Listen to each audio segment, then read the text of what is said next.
সবাইকে শ্রীকৃষ্ণের জন্মাষ্টমীর অনেক অনেক প্রীতি ও শুভেচ্ছা। এটা শ্রীকৃষ্ণের জন্মাষ্টমীর ব্লগ ছিল। আমার আপলোড দিতে একটু দেরি হয়ে গেল। জন্মাষ্টমীর দিন আগে গোপালের জন্য আমি ক্ষীর করে নিলাম। গোপালের ক্ষীর খেতে অনেক পছন্দ করে। চেষ্টা করলাম ঠাকুরের জন্য তৈরি করতে। ক্ষীরটা তৈরি করার পরে আমি ঠাকুরের প্রসাদগুলো সাজিয়ে নিলাম। সবকটা প্রসাদ সাজিয়ে নেওয়ার পরে আমি কাকিমাদের ঘরে গেলাম।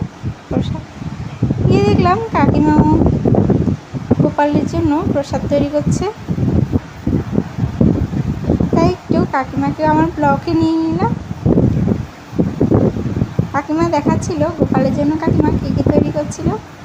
অনেক কিছুই তৈরি করেছিল কাকিমা। মালপোয়া, তালের পিঠে, কলার বড়া, অনেক কিছু তৈরি করেছিল। তারপর কাকিমার ঘর থেকে এসে আমি আমাদের ঠাকুরের পুজোর এখানে গেলাম। আমার শাশুড়ি পুজো দিচ্ছিল।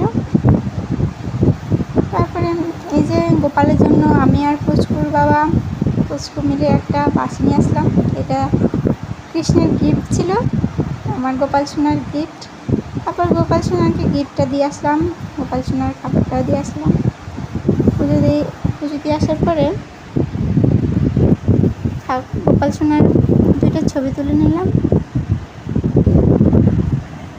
তারপর সন্ধ্যায় আবার গোপালের অনেক পুজো আছে, অনুষ্ঠান আছে, তার জন্য আগে ভাগে আমি ঘুগনিটা করে নিয়েছিলাম। ঘুগনি করার শেষে আমি গোপালের ওইখানে গেলাম। গোপালের অনেক নিয়ম আছে। আর এই যে পুচকু আর আমি গোপাল সোনাকে একটু করে নিলাম। তারপরে অনেক সুন্দর করে সব কিছু সাজানো হয়েছিল। দেখো, গোপাল সোনার সিংহাসনটা অনেক সুন্দর হয়েছিল। আর এখানে গোপাল সোনাকে স্নান করানোর পরে কাকা গোপাল সোনাকে নিয়ে ঘর পরিক্রমা করছিল। এই যে ছোট্ট গোপাল সোনা বসে আছে। তারপর সবাই মিলে গোপাল সোনাকে রেডি করছে। গোপাল সোনা কেক কাটবে।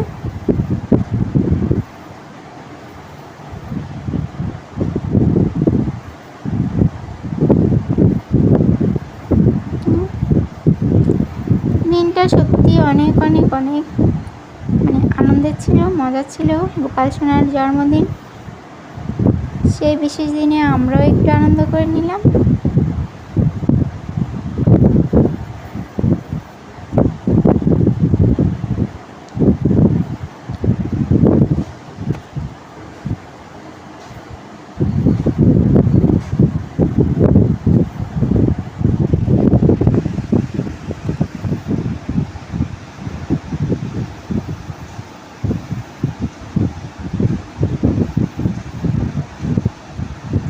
সত্যি গোপাল সোনাকে অনেক মিষ্টি দেখাচ্ছিল সেই দিন।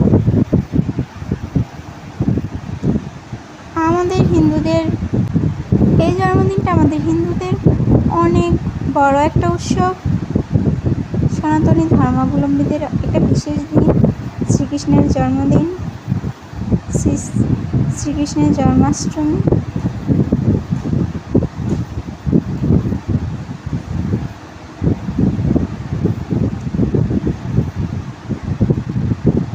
আমার ভুল ত্রুটি সবাই ক্ষমা দৃষ্টিতে দেখবেন।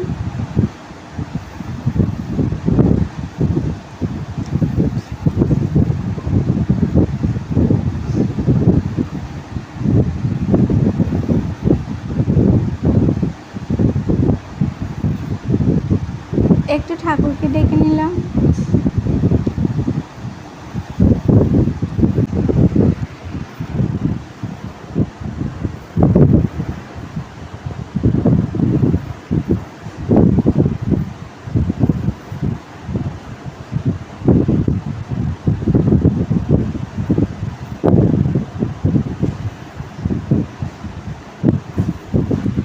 বিবেন সোনা অনেক মজা করেছিল গোপাল সোনার জন্মদিনে।